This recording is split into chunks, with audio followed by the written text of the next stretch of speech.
We are live on Facebook with Marianne Williamson. Hey, everybody. Welcome to night 4 of our Progressive Candidate Summit. I'm so glad that you're here. I'm so glad that we're doing this. I hope that you've enjoyed our conversation so far. Our first night with J.D. Scholten in Iowa, running for Congress there, Andrew Romanoff running for the Democratic nomination for the Senate race in Colorado. And then, of course, last night, Hector Oseguera. And he is running, of course, for Congress in New Jersey.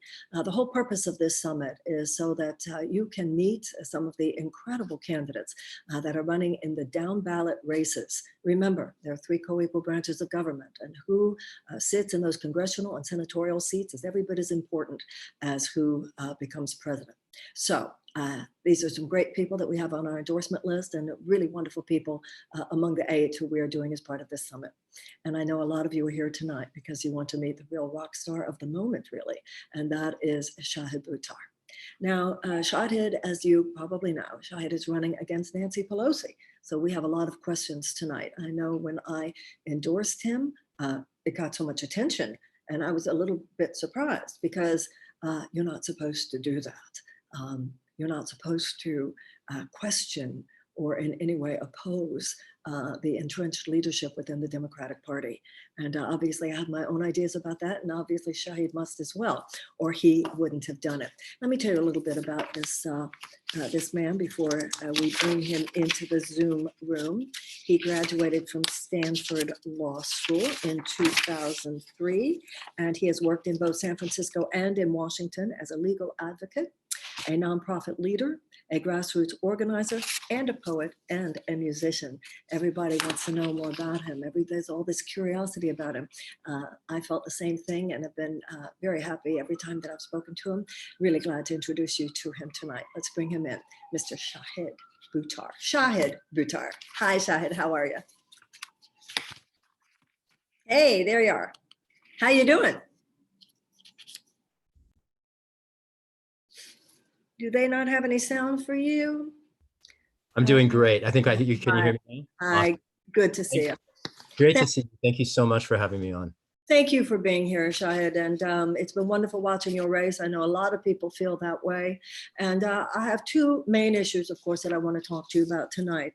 Yeah. First of all, what's happening in this country and what would you do about it as a congressperson? And then a little bit later, I want to talk to you about the fact that you have chosen to oppose Nancy Pelosi in a district I can only imagine people said to you, why there? Go to some district where I can only imagine. We'll talk about that later. But first, where we are as a country, what's going on, and what you think needs to be done. We are witnessing the rise of authoritarianism under our feet. This is what fascism looks like. And I have feared this moment, frankly, my entire adult life. As an immigrant Muslim, I felt like a canary in this coal mine, and I feel like the mine is collapsing. And this is a moment when we all must be very alarmed, and we must be knowledgeable and alert. I'm quoting there Dwight Eisenhower when he warned us this would happen 65 years ago. And in Congress, what I aim to do is first challenge the executive branch, as every member of Congress swears an oath to do on behalf of the American people, legislate to defend and expand on human rights, to establish a universal human right to healthcare, a universal human right to shelter, to food. These are the things that we can do through federal policy that can dramatically transform life in this country and make it more humane, make it more viable and sustainable and equitable for everybody. And a particular opportunity in that context is oversight of federal agencies, even while we are building the legislative majority to win those votes in those paradigm shifting policies. Legislative oversight offers the opportunity to shake loose often very dramatic changes at the margins. I'm thinking particularly of having seen members of the squad brilliantly interrogate, for instance, Ilhan Omar interrogating Elliot Abrams to vindicate human rights that had been abused by our country for decades. These are the opportunities to shine light in dark corners, to champion the needs and the interests of the American people, and to do the job of defending the Constitution of our country against all enemies, foreign and domestic, including our criminal president. Well, unfortunately, you're right. We're talking about a threat which is coming from within right now. The main criminal element, the enemy of democracy, is not so much a foreign as it is a domestic element, not only in terms of the agenda in certain ways of the Trump administration, but also the obvious infiltration of white supremacist groups, including in apparently, or certainly it's a legitimate conversation within the US police and possibly the US military. You talk about the establishment of human rights, but I'm sure you're as focused as the rest of us are on how injustices and transgressions against human rights pertain specifically to Blacks in America and today. Obviously, everything that we're going through right now arises from the fact that there has been an established pattern of execution of unarmed Black men and women, Breonna Taylor, et cetera. It seems to me that there's something we need to address right now in policing, et cetera. Every day things change. And what has happened, of course, in the last 2 or 3 days that has been so upsetting is police violence that's not just against unarmed Black men, but against people who are protesting police violence. What are your thoughts about what's going on? There's a particular person who comes to mind. I understand her name is Sarah Grossman, who lost her life to tear gas, and she had an asthma attack in the middle of a tear gas cloud and died in jail. And to see police violence, responding to police violence by constitutionally exercising their constitutionally protected rights, it pours salt on the wound. And the reason I particularly think I won't say it's worse, it's different than it compounds the abuses on Black lives by bringing into the crosshairs our democracy writ large. That is what is at stake here, particularly when we see First Amendment rights to speech, dissent, and assembly being met with the armed force of the state. And, I see on the one hand how grim that picture of rising authoritarianism looks. And I also see at the same time a really beautiful picture of multifaceted, multiracial, multi-generational, multi-gender and orientation resistance. I see the people of the United States standing up to declare that Black lives matter, standing up to declare that our rights matter and our democracy matters, and we will not be intimidated by people who we pay to keep us safe. And I think this is a real moment of reckoning for our country. And I do think that our criminal president is playing his fascist hand. And I think this is a very crucial moment for us to stay free as a people and to get free as a people to the extent that we haven't been. And I think a key part of that is to shake loose some incumbents, to get some new voices into the halls of Congress, to actually do the work on behalf of we the people of the United States. I agree with you that we're seeing not only the worst of this country and so much of the dark underbelly of American society that's being exposed, but also we're seeing the best of who we are as well. Something that has really been very disconcerting for me, and I think very disconcerting for a lot of people over the last few days, is we will hear police chiefs go on, admit terrible transgressions have occurred, talk about how they want to do things differently. We hear the same from mayors, Eric Garcetti in Los Angeles, Bill de Blasio in New York, Andrew Cuomo in New York. And then we see videos with our own eyes of how in those very cities, the police are, before the curfew moment is even here, a half an hour before the curfew, not even in a gradual way, in a sudden way, start attacking peaceful protesters.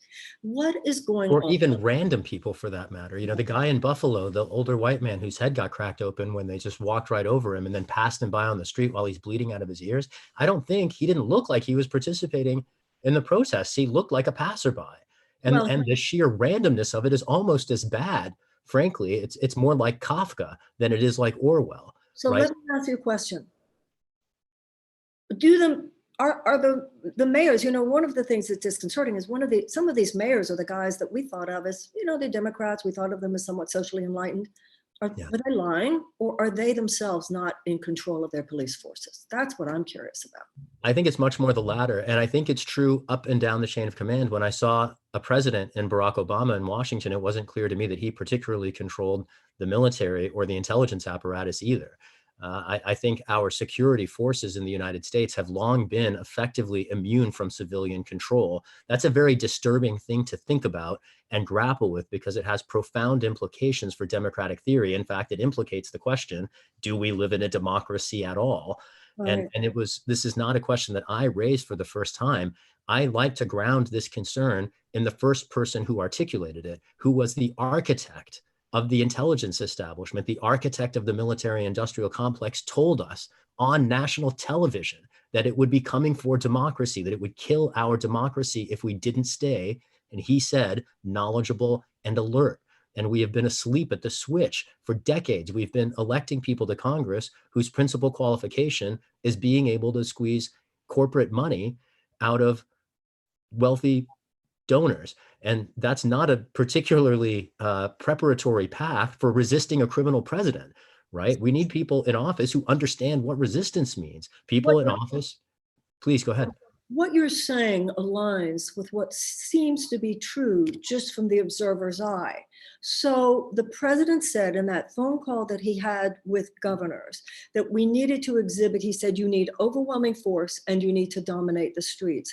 And now it feels like the policemen are taking their cue directly from what the president said. They're not taking their cue necessarily from their police chief. We're not taking their cue from the mayor. They're taking their cue from those wink winks and those statements that the president is making, such as today when he said, dominate the streets. This is domination. You know, I think we all have to remember the basics. Obviously, a military personnel, military people are trained to kill. They are trained, and they must be, if they're in a theater of war, they are trained to engage an enemy. Domestic police are theoretically there to serve and protect. It is so clear from the body language. It is clear from the body language of these people, even when they're not on the attack, they're there to dominate. They're there to control, and they have no sense, at least that you can see, of the fact that these people are exercising their constitutional rights and that the police are there to protect them while they do that, not to dominate or to control. We have a problem.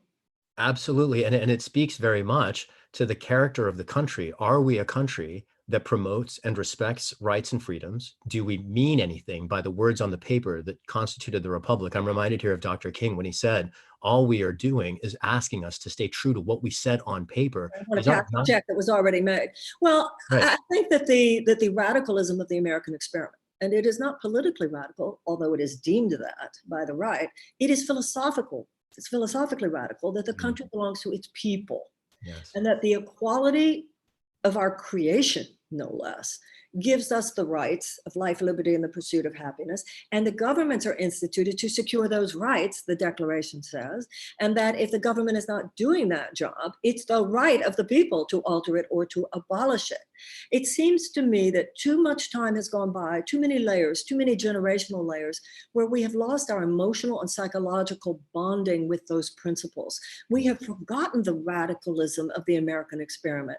Although at moments like this, there's this spontaneous aspirational impulse that arises from deep among us where people go, what the hell is going on here? The question is whether or not it's too late. Well, and I want to, pit two values that often get conflated, just demonstrate the tension between them. A lot of people would describe the United States in one breath as both a democracy and a capitalist state. And capitalism and democracy run in very sharp tension. And they run in sharp tension precisely because capitalism promotes the inequality that undermines the equality on which democracy is based. And there, I think, has been, to some extent, a schizophrenia in our country for a long time about what we are actually about. And I am sufficiently committed to democracy that it drives my vision of political economy. And I do think that we have an opportunity in this moment of crisis and flux, as so many things are being visibly delegitimated. The establishment is delegitimating itself, and not just the right wing, right? Because so many voices in the corporate Democratic Party are proving, unfortunately, actively complicit. And in that moment of delegitimation, I think there's a profound possibility that emerges. I do feel on the one hand that we are living through a very grim moment, and the rise of authoritarianism is certainly nothing to celebrate. But there is, I think, a chance from these ashes for us to build, for a brighter phoenix to emerge and a paradigm that respects human needs. And we can do that. That's what we are in the streets for. It's what our campaign's about. It's what the squad is in Washington trying to promote. It's the vision that I think you and other allies were promoting in the presidential race. And it's a vision that the American people will not be denied. We need to shift from an economic to a humanitarian bottom line. But I want to be clear. Do you think that capitalism is inherently undemocratic and undermining of democracy inherently? I wouldn't say inherently, because there have been moments in history where they circumstantially have aligned. So for instance, the conventional wisdom in political theory is that democracy and capitalism are aligned because they emerged at a similar point in history. And the story there basically is that as monarchies, which were centralized political powers, were cracked, what cracked them was the emergence of middle classes, where people with money, capitalism enabled an independent emergence of political power to check centralized monarchy. That's historically circumstantial, though. That's contingent. And so the general conventional wisdom posits those two values as inherently aligned, and they're anything but. There is a very strong inherent tension, and particular circumstances like those, that we just described can align them. But generally, I look at capitalism through the lens that Dr. King did, and he described it as part of an intersecting set of evils that included militarism and racism. And we see this demonstrated particularly in the era of corporate resource extraction that we have lived through. And it's been responsible particularly for the climate catastrophe, and the connection to the pandemic might be attenuated, but there's a connection there too. Zoonotic plagues are particularly driven by habitat encroachment. Habitat encroachment is a function of the very same corporate resource exploitation as fossil fuel extraction. And so whether it's the climate catastrophe, whether it's the pandemic, we are risking species-wide extinction events because we have proven insufficiently unwilling to challenge capital accumulation. And for what good reason should capital accumulation become so paramount that it would threaten life on this planet? It is a perverse notion. And that's actually... It is blasphemous, actually. It's idolatrous. It's placing, but let's go back a little bit. I agree with you that capitalism and democracy are not necessarily aligned, but I also agree with what I believe you said, that they're not exclusively, mutually exclusive either. The tradition in America that we want to remember is that traditionally we have pushed back against forces of capitalism when they have been tyrannous, oppressive, or disconnected from ethics. That's why we have unions. That's why we have child labor laws and so forth. So it's a grand American tradition to push back on capitalist overreach. And I'm old enough to remember the tremendous break that occurred in the 80s. There was such a fundamental break between American capitalism and any sense of ethical or moral consideration for people, for planet, for animals.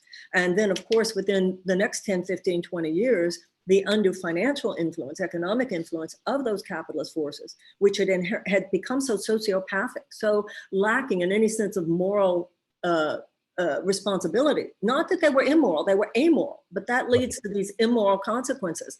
Once they basically had the government turned the government into their handmaiden, then the government is doing more to serve short-term economic profit for these huge corporate forces than to serve the people of the world. And I agree with you so entirely.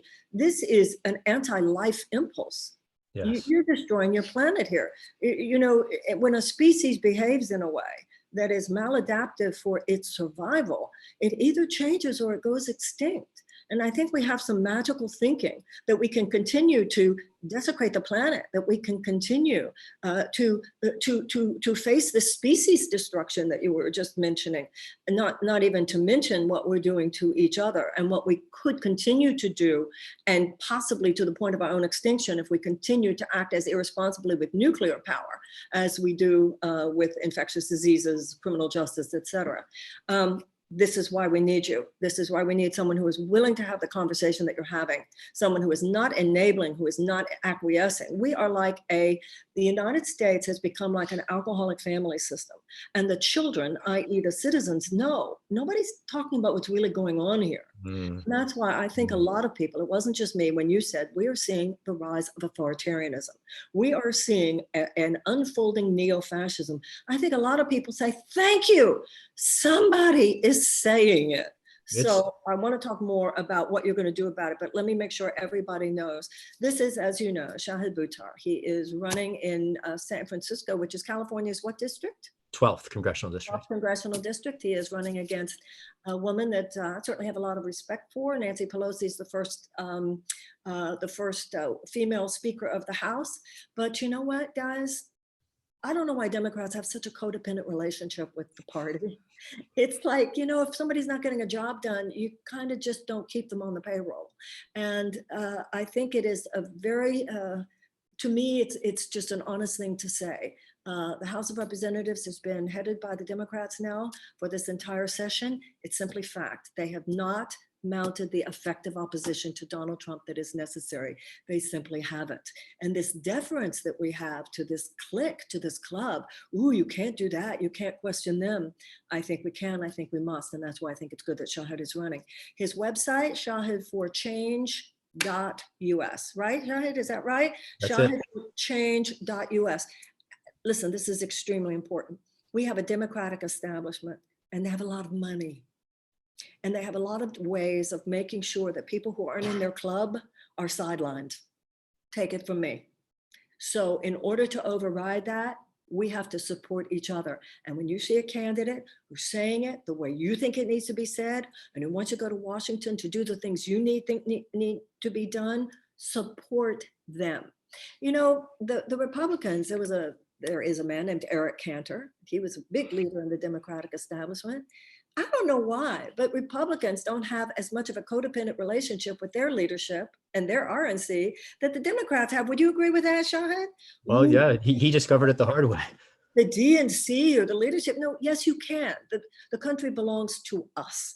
And that's why it's really important. There are a couple of people who want to ask you questions, Shahid, so I want to bring them on. But first of all, I want to continue with this issue of the established pattern, the execution of unarmed Black men and women and others, as you mentioned. You're in Congress. It's your first day. What needs to be done? How do we reform this? How do we completely transform this? What are your ideas? What are your thoughts? And what are your plans? Yeah, I have a 20-point platform to transform criminal justice. One of its planks was introduced this week by a bipartisan bloc of members of the House, including Representative Ilhan Omar from Minnesota and Republican Justin Amash from Michigan. They propose to end qualified immunity. This is a really important point that has long eluded many observers. Qualified immunity is the judge-created doctrine that holds police to a lesser standard when they hurt members of the public than random people owe to each other. And because we train police and arm them and equip them, they should be held to a higher standard. Not a lower, a higher. Exactly. And so that bill would do that. Other things that I've proposed include creating a national... Before you go on, I want to ask you something about that. When Keith Ellison, the Attorney General of Minnesota, announced the other day that he was taking Chauvin's charge from 3rd degree to 2nd degree, and he was bringing charges against the others, he did say, this is going to be hard. That's why. When he said it's going to be hard, would the legislation that you're talking about change that? Absolutely. There's two layers, there's two holes in the bucket. The first is prosecutorial discretion. In many communities, prosecutors simply don't bring charges against police. They just don't, as a matter of course and as a matter of routine. Several communities around the country, still entirely too few, but it started, Philadelphia, St. Louis, here in San Francisco, have elected progressive prosecutors who are committed to justice instead of predation. Keith Ellison, as the Attorney General of Minnesota, is one of those prosecutors. Totally, he's a great guy, an old friend of mine, actually. Yeah, I had an opportunity as I was in Washington the first time to have a freestyle. We were riding up an escalator, kicking rhymes for each other, and I'll remember that very fondly as a memory from the mid-2000s. But aside from prosecutorial discretion and getting a prosecutor to actually file the charges, what then has to happen is they have to, in a court, convince a jury under the established law that they should be held accountable. And the qualified immunity doctrine is what makes that so hard. People might remember when Freddie Gray was killed in Baltimore. This was 2015. And the prosecutor there, Ms. Mosby, announced charges, and it was an ebullient moment for the movement. But then the prosecution proved unsuccessful. And that's what often happens when DAs do bring charges against killer cops. And that's not because the cops weren't guilty. It's because the law turns a blind eye to criminality when it is conducted by people with a badge. And we have to hold people accountable, particularly our public servants. They should be held to a much higher standard. When I was arrested in the Senate for asking questions of Obama-era intelligence officials, it was the exact same issue. It wasn't killing Black people in the street, but it was public servants thinking themselves to be immune from the laws that govern the rest of us.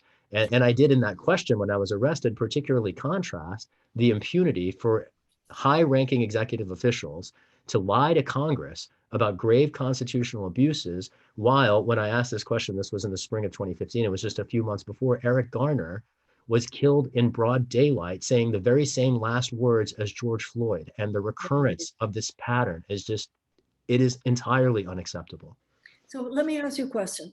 So Amish and the gentleman from Minnesota have proposed this, but it's certainly not going anywhere in the Senate. Right. Well, frankly, as long as Pelosi leads the House, it's not going anywhere in the House either. I mean, we have to get people who will stand up for these proposals. What's interesting about it is it is bipartisan. There are Republicans who favor Right, also. Amish is a libertarian or Republican. But Right. this is my question, and this is, I know we're jumping ahead on the whole Nancy issue. Why wouldn't Nancy support it? Yeah. I mean, I've gotten so tired of asking that question. I've thought that for 20 years. Like, why wouldn't she impeach Bush? Why wouldn't she try to stop the war? Why wouldn't she vote against the Patriot Act? Why wouldn't she expose CIA And torture? why would she have the 738 billion defense authorization? Right. I mean, I was just citing things from 10 years ago. I hadn't even gotten to Trump yet. I mean, why would she give him $4.5 billion for concentration camps on the border? Why would she support his corporate trade policy on the very same day that she announced a theatrical impeachment facade? Why would she support his, everything from his immigration policy we've described to his foreign policy? She welcomed Juan Guaido to Washington. So not only is Trump running around the world executing right-wing coups in foreign countries, promoting ecocides from Brazil to Bolivia, but then she's welcoming the beneficiary of those coups where they fail to Washington. I mean, she's literally acting arm in arm with the president, promoting international imperialism. And then And the at this, question is, why wouldn't we challenge her and support Shahid Buttar? So remember, Shahid for Change, and that's FOR change.us. Please give whatever you can to support this candidacy. But let's go back a little bit. So I said, what are you going to do? And you said you're going to support a bill which is important for you to articulate because it's important for everybody to understand. But unless the Democrats win the Senate as well as the House, there's no way that's going forward. yeah, we have to do a lot. We have to flip a lot of seats. And frankly, the House is Tell us more what you're going to do, how we're going to fix this. How are we right. going to fix this if, in fact, God forbid, we don't win the Senate back? Or, as I was explaining with Andrew Romanoff running against John Hickenlooper, it's more than just the Democrats. It's got to be progressives, because as we know, there are a lot of conservative and blue dog Democrats who inexplicably go along with Trump in ways that no one can explain. Right. Well, and it's also more than Congress, to the extent we can't flip the Senate in this cycle. The battle really turns where I've spent most of my career is fighting in city councils and county legislatures for restrictions on police at the most basic local level. Frankly, the lower the jurisdictional unit, the more control the body has over the agencies that answer to it. Congress can pass very broad laws, but it doesn't have very minute control, frankly, over anything. The executive branch does, but the federal legislature does not. Local legislatures do much more so. So for instance, when I advocated here in San Francisco and we won the nation's first municipal ban on face surveillance technology in the hands of police and other municipal departments. And I've won in many jurisdictions around the country limits on police surveillance that subject the acquisition of new surveillance tools to civilian control and civilian oversight. And that's kind of an analog for the kind of civilian oversight that we're trying to revive and resuscitate in Congress. So if we can't flip the Senate, and I would invite, even if we can flip the Senate, people really need to think about their local politics starts locally. The people on your police commission, the people on your here in California, the Board of Supervisors is the county legislature. In the Even Midwest. Obama was saying that the other day about how much simply cannot be done from the federal level. I want to take this moment, though, to talk to all of the listeners here. The stuff that Shahid is talking about right now, none of this is going to transform just because we wake up for a few days. And it's not going to transform just because we wake up even and really have some successes here, whether it has to do with convicting Chauvin or some changes in our policing policies, et cetera. We have to make citizenship a more expanded and vital aspect of our sense of what it means to be human and what it means to be an American. I would be willing to guess that most of the people who are listening to us right now haven't really made a regular habit of going to your city council meetings, probably don't know a whole lot about your local officials. And, Shahid, one of the things that has that I've noticed is that Republicans in general, they're almost more psychologically mature about knowing that it's not enough to just show up for the hot and sexy adrenaline driven presidential campaigns. Right. You have to be in there. You have to be in there with the school board. You have to be in there with those local officials, because like you're saying, and so correctly, this stuff is down and dirty on the ground. That's where corporatism has its main headquarters. And Yeah, so, they're certainly more disciplined, I would Mhm. say, if not Yeah. mature, maybe. Right. It's not, it's certainly not spiritually mature, but there is a Right. perseverance, a psychological perseverance, and really being on top of what's going on the ground that so many of us have to develop now. So Yeah. what are the other things we're going to do? You talked about the immunity. I think there's been a lot Yeah. of conversation about that in the last couple of days. What else are we going to do? What Can about I- funding issues? What about the issues Yeah. of basically getting rid of policing as we know it? And also, I want to ask you about this business that really troubles me greatly.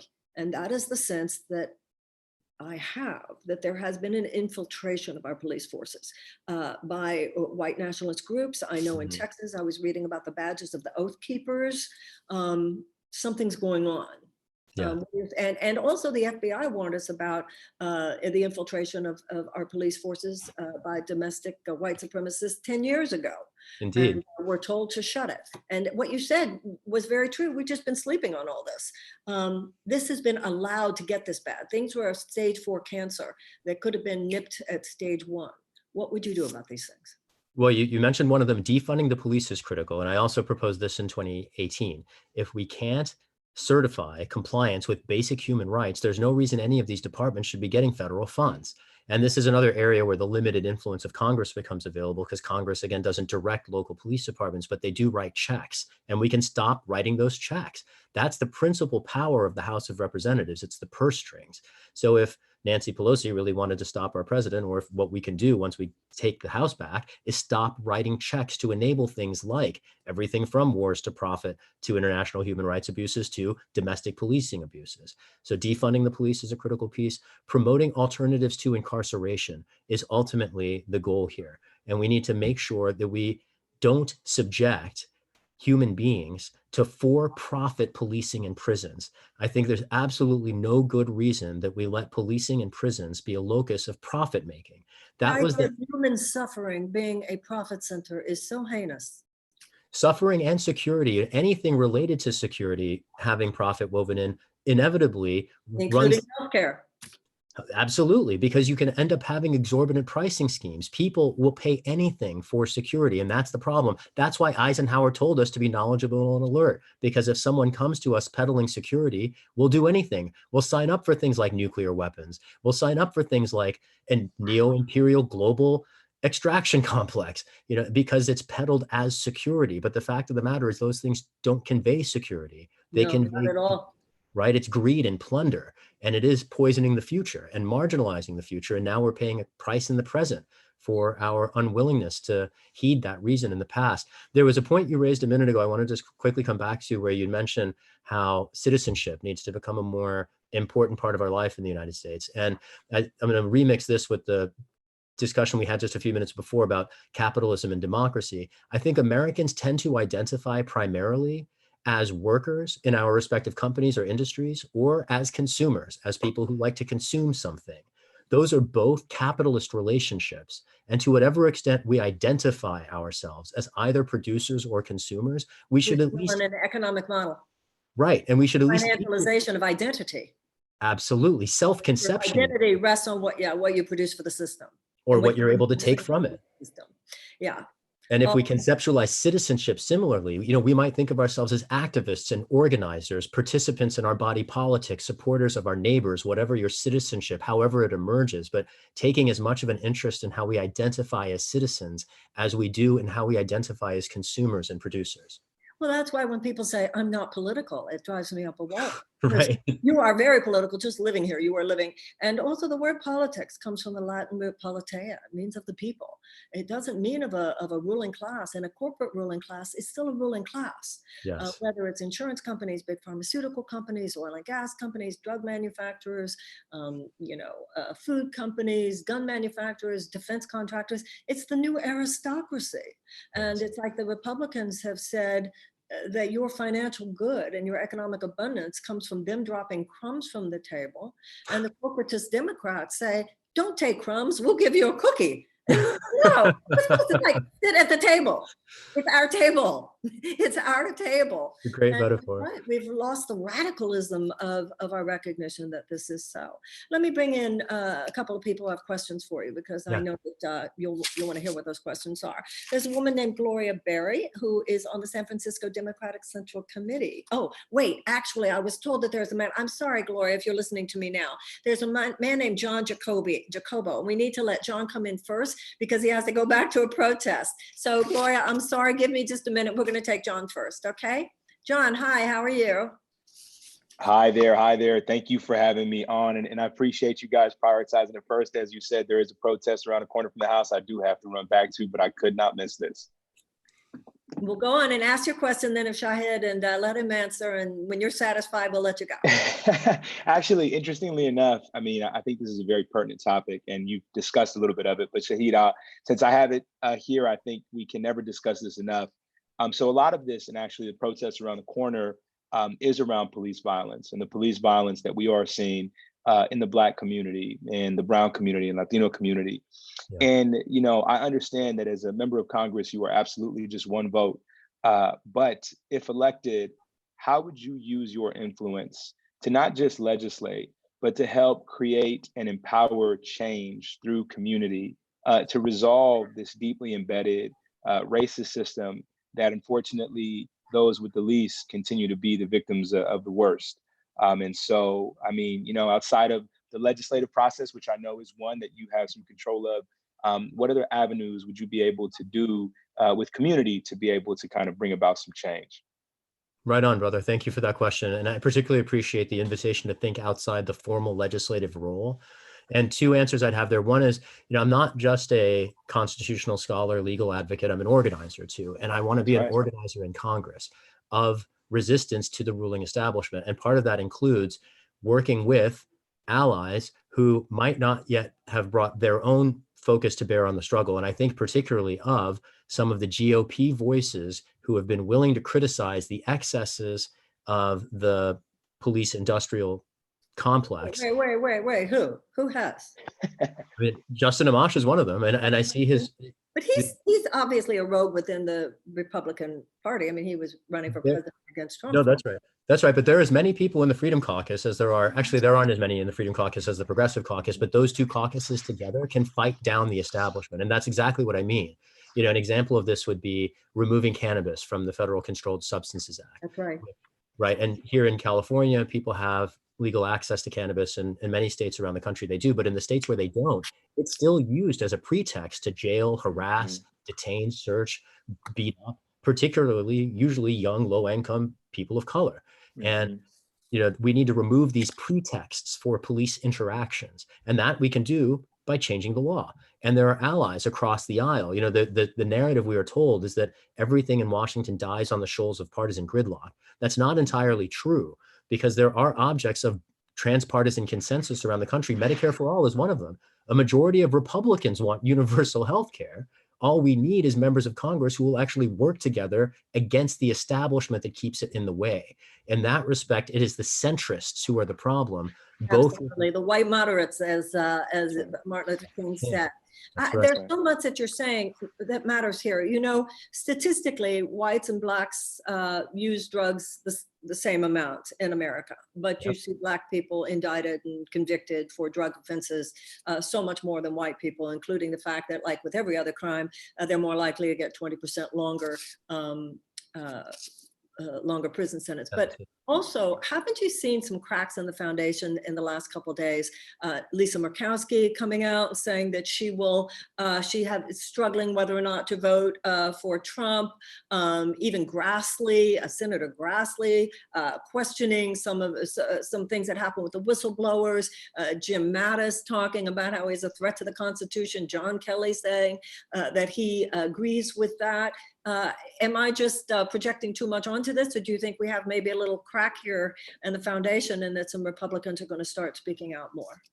I think there's cracks in the foundation of the Republican Party, but as we've observed, even if we knock out the president, even if we have a sea change in the GOP, as long as corporate Democrats remain in control of the Democratic Party, there's not so much actual daylight. And in relation to what John was saying, isn't a lot of that community policing, which we used to have to a much larger extent? Right. the opportunity to have cops come from communities that they police instead of brought in from other communities. We saw this displayed particularly vividly this week when the federal government was trucking in military units and federal agencies into the District of Columbia, or National Guard units into communities around the country. That's a perfect example of bringing in outside. It's a very colonial tactic. They're the outside agitator. Very much. And I'm an anti-colonial activist. I am a child of colonialism. I'm in this country because of a reverberation of colonial dynamics over generations. And I'm aware of those dynamics. I am eager to end them. And I perceive, my citizenship in this country as an opportunity to do whatever I can to liberate my neighbors. John, do you feel that what Shahid said to you answers your question enough? I believe not just the question in terms of answer, but I think also the sentiment and the framework behind it. And I think that understanding the anti-colonial framework is important, in that a lot of times policing has felt very colonial. So Shahid, I really appreciate that, man. And I'm going to take that back with me right to the streets where our folks are out there right now. Justice Rashawn Monterosa, who was killed by Vallejo PD. So thank you, Shahid, and thank you guys for giving me the space and platform to ask.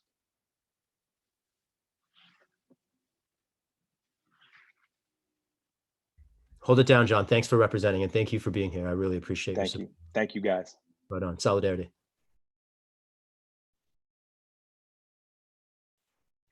Marianne, I think you might be muted at the moment, it looks like. Unmute. Okay, can you hear me now? Yeah. It seems to me we're talking about a question of national identity on a very deep, deep level. When you see a picture of these protests, you see black, white, brown. You see the spectrum of who America is today. And then you see the president walking with all his white male friends on their way to the church, and it's like the past meets the future, and you really begin to have a deeper sense of what the fear is among a certain group of people who apparently sense a kind of psychic annihilation, just coming from the fact of who we are, who America is now, and what America is now. It seems to me that's where the real contest lies. Those of us who are excited by the possibilities of multi-ethnicity and multiculturalism and different religions and races, and like, wow, how cool is this, versus those who find it literally, like I said, an annihilation of something that is who they are. And that's the struggle of who is America. We were born out of this dichotomy. We were both, signers of the Declaration of Independence, and the fact that 41 out of 54 of them were slave owners themselves. So America has this bipolar DNA, and every generation has to decide whose side are we on. Now, I think in terms of the historical arc, we do tend to self-correct. We had slavery, but then we had abolition. We had institutional white suppression of women. Then we had the women's rights movement and women's suffragette movement and waves of feminism. We had segregation and institutionalized white supremacy in the South. And then we had the civil rights movement. Seems to me we're living at a moment when it's simply our turn. We're facing just the next iteration of both at the contest and the struggle between the highest aspirations of the American ideal and forces which have proven before. This is not the first time that they will use violence to suppress and transgress everything from genocide, like the Native American slavery, that have been pushed back before. And it's simply our turn to push them back now. This is an example. Shahid Buttar. I hope you'll go to shahidforchange.us and support this candidacy. Okay, we have another questioner, Gloria Berry, who I mentioned before is part of the San Francisco Democratic Central Committee. Hi, Gloria, how are you? Hello, thank you, thank you. I'm thankful to have this opportunity to present you, be present with you both. Ms. Williamson, I've been very inspired by you and your comprehension about the atrocities to Black people. Thank you for highlighting A Course on Miracles. Being here in this window with you both is a miracle for me. Oh, thank you, Gloria. Thank you. Lay it on, Shahid, say what you want to say, ask him what you want to ask. Yes, ma'am. I'm here in Hunters Point, San Francisco. In 1998, I worked at San Quentin Prison for 8 years where I promoted de-escalation. That career wasn't for me, and I turned my pain to power. And like Ms. Williamson said, I'm presently on the San Francisco Democratic County Central Committee, and my question is as an individual. When I worked at San Quentin, Once someone who was involved in an incident and the handcuffs were applied, the situation was deemed over. Why do you think murderer Derek Chauvin, who killed George Floyd, and his 3 cronies felt so comfortable to commit murder for 9 minutes, knowing it was videoed? And why hasn't anything been done on the federal level to send police a clear message that this is despicable? It's basically because the law invites predation. And I would trace it back to a historical root. And I want to sketch out where militarized policing started and where we got these kinds of impetuses towards murder in slow motion in broad daylight. People forget that mass incarceration and militarized police in the United States started with the war on drugs, particularly in the 90s. And at the time, we didn't know, though it subsequently was admitted by the CIA that the agency was running crack cocaine into LA and Miami to fund its rogue foreign policy and human rights abuses abroad. So what was the result when cops started dying in US streets, gunned down by narco traffickers, armed, trained, and equipped by the CIA? We militarized the American police departments. The militarization of police is a misguided response to the abuses of the Central Intelligence Agency. And the idea here that we have misdirected the response and what we have done in response to the CIA's abuses is jail millions of Americans of dark persuasion and subject millions of others to the insecurity of not knowing if they're going to make it home at night, it compounds the travesty, right? And I think the reason why we see police feel this impunity is because even at the institutional level, there has been total impunity. No one ever paid a price for that. No one ever paid a price for the millions of dreams that have been taken from us. I mean, the people, if you consider the damage of the war on drugs internationally over the last generation, it's incalculable. And it was entirely a contrivance of our own domestic agencies' criminality around the world. And I think this whole law and order thing was completely made up. And impunity is the rule. I think that's what cops have internalized. If you have a badge, you can do what you want.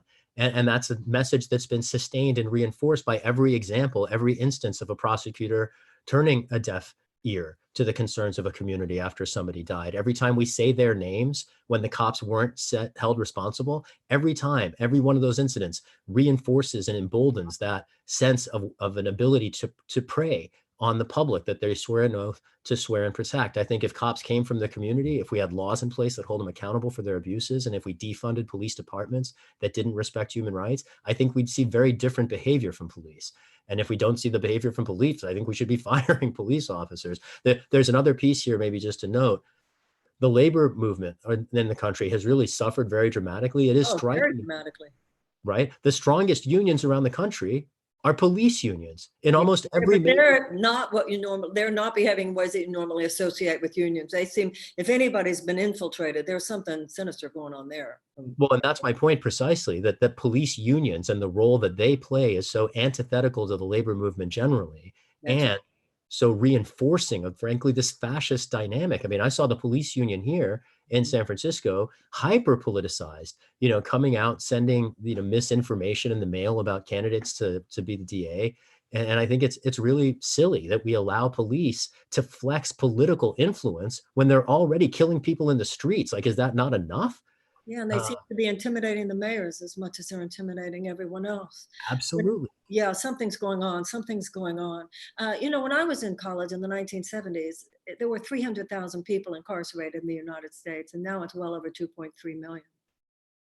And I think what you were saying, Gloria, is what so many of us have felt. He knew he was being videotaped, and he didn't care. He was so casual, and almost like a man who thought he wouldn't be paying a price. And you know what? Almost like I said that sarcastically.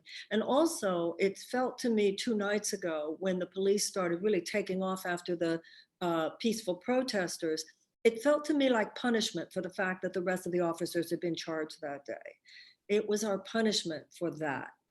There's some deep dynamics, a deep conversation going on here. There's a war underneath a war underneath a war. So it's multidimensional. There's no silver bullets. It's all of these things, right? I think it includes restrictions on police, and it includes support for communities. You know, part of what we're talking about here too, particularly when we talk about the cycle of abuses of police, you know, driving people into prisons, a predatory prison system that encourages recidivism. You know, I'm thinking about Gloria's statement about working in the prison system. You know, the way that we punish people for crimes after, you know, policing is on the street, and then subsequent to that, when we think about our penal system, it reinforces criminality by making retribution the primary value instead of rehabilitation. Absolutely. They become schools for crime. Somebody who's a low-level criminal spends some time. You know, my daughter lives in England, and she went to law school there. And Okay. she was doing some work inside prisons there. And she said, Mommy, somebody called himself a convict the other day, and the person in charge said, "You're not a convict. We don't call ourselves convicts here. You're just a person who made a mistake." She Wow. was blown away. So by the consciousness, which was genuinely a consciousness of rehabilitation rather than a consciousness of punishment, which comes from our Calvinist beginnings. Yes. Well, and here in the United States, so often it's not even a punishment for anything anyone did. It's a punishment for the color of skin. Who they are. So that's really what's going on. And I think that's a big part of what we have to stop. The End Racial Profiling Act is a critical piece of the recipe to restore justice in this country. I've been advocating it for over a decade.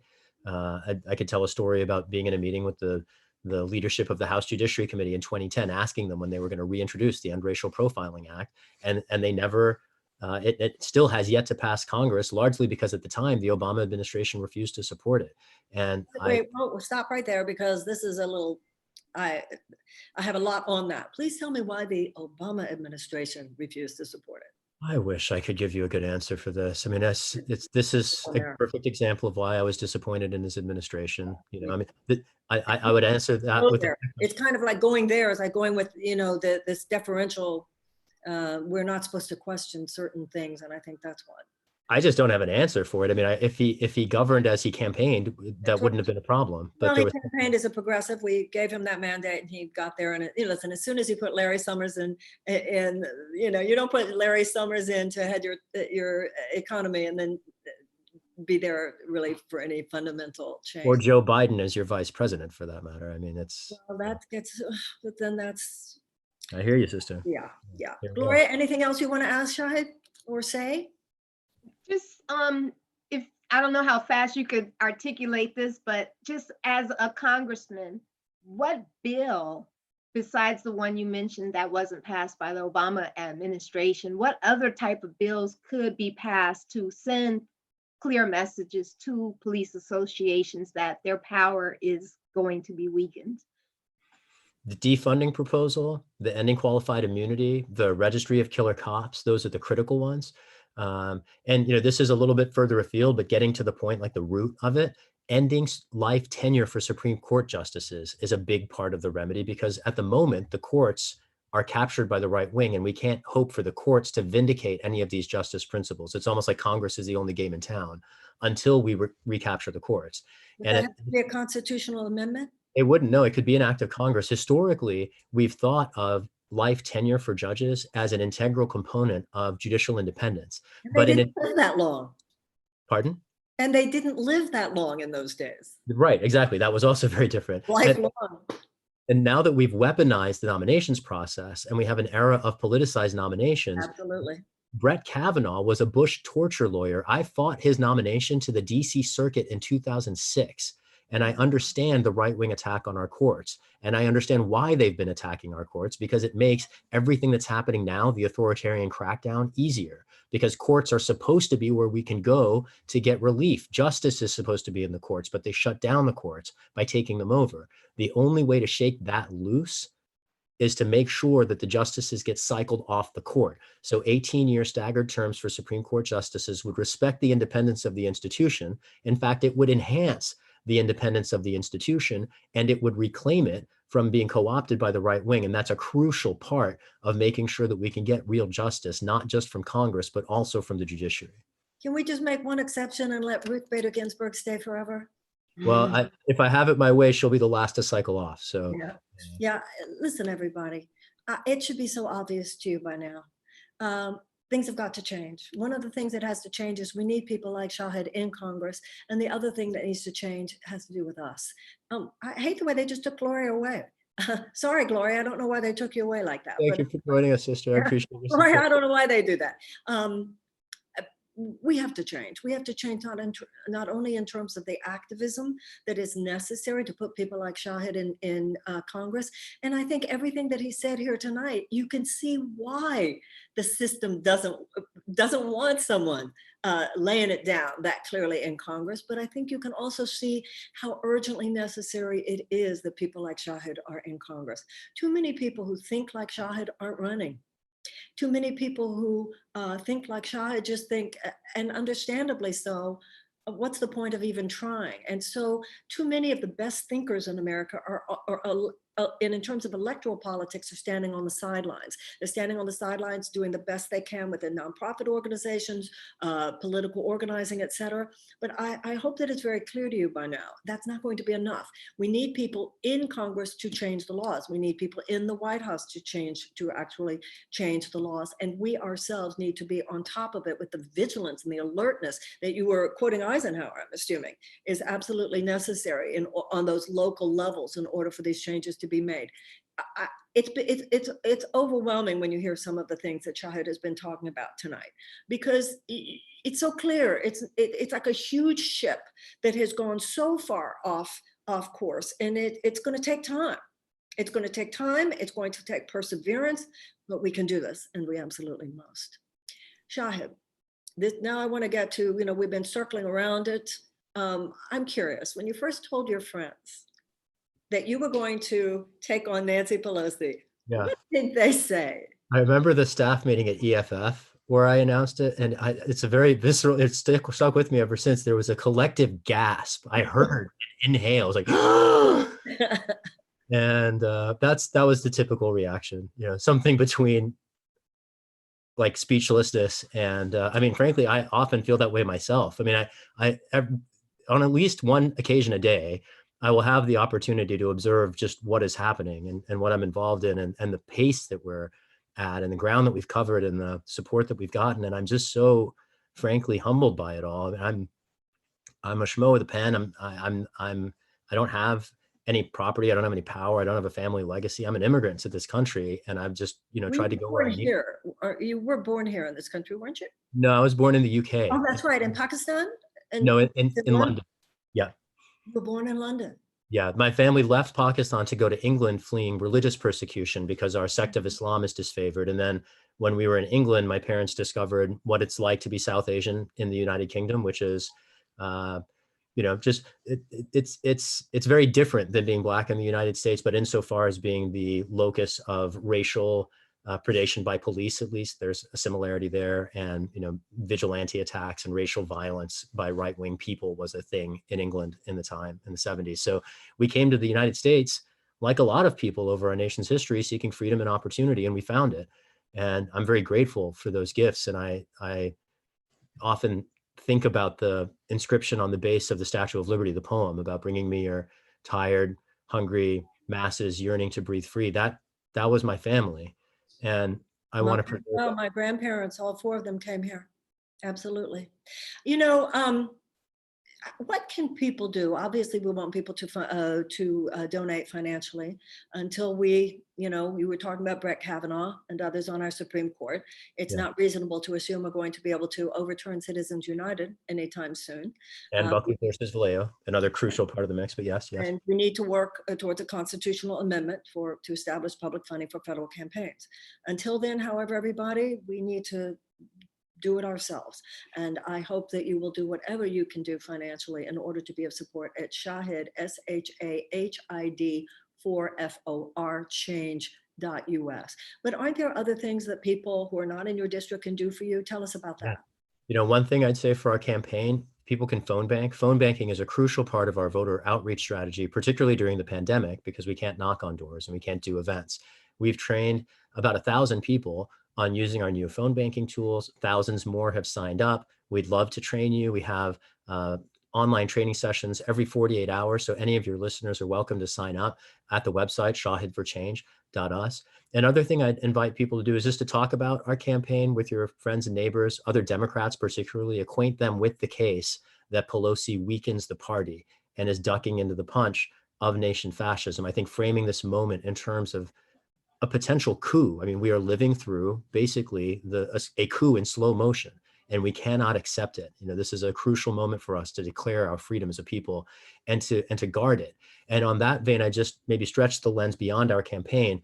I'm really eager to invite everyone to just take that invitation that Marianne put out to declare your citizenship, to make it an active exercise, whatever that looks like. Show up at the meeting. Maybe it's over Zoom for now, right? But like, put your ear to the ground, listen to the people in your community, wherever you're at, who are raising concerns to the issues that are confronting you and your neighbors. Someone is already out there and you can support them and you can learn from them. And I think that's the very first essence of being an engaged citizen, is simply to listen to your neighbors and learn.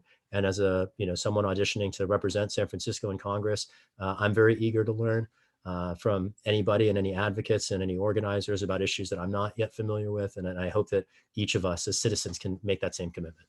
Well, I'd love to talk to you perhaps offline. I'd love to talk to you about reparations, love to talk to you about a Department of Peace, love to talk to you about a Department of Children and Youth. And when you were talking before about how you see this threat of the rise of authoritarianism and neo-fascism, I so wish that I did not agree with you, but unfortunately I agree with you 100%. And I think we all need to remember that hope is born of hopeful solutions, participation in hopeful solutions. Get into the solution. That's one of the reasons why we're doing the Progressive Candidate Summit. You're meeting really great people. I think a lot of times we don't realize how many great people are running. And I hope that somebody is listening tonight who is inspired, because one day you will run. I hope one day Gloria will run. I saw that all over Gloria. I was thinking, one day, Gloria, you need to run. And the more we do this and the more we demonstrate within the electoral process that the change is here, the change is not going to just run parallel to the electoral process. It can't. There is no amount of private charity that can compensate for basic lack of social justice. And there's no amount of non-electoral activity that can compensate for the fact that public policy in the United States has become so guided by short-term corporate profits as opposed to the ability of the American people and the people of the world to thrive. That's where we'll get a healthy economy. That's where we'll get a sustainable future. And if we're going to have that, it's going to be because you and I decided, not because we're waiting for political establishment that has obviously decided not to go there to change their mind. We in many ways, I think, allowed this to happen, and it's time for us to change right now. Anything more, Shahid, that you want to point out, that you want to talk about before we leave? This has been, I think, a wealth of opportunity for people to hear your ideas and your views. But if you have some parting words, I know people would drink them up. Just gratitude for your audience and gratitude for your voice, and a plea for that hope. We have to cling to hope at a time like this. This is a very pivotal time. And that hope comes from us. When you even talk about faith in God, God is in us. That's where hope lies. Hope lies in the fact that we can change, we can rise up. I always say, think hard, pray deeply, and kick ass, and we're all going to be okay. That's how I see you. You're a man deeply grounded in some deep moral and spiritual truths. I know that you share that. And your intellect and your activism are aligned with that. And I can honestly say, and I know I speak for a lot of people listening tonight, you give me hope.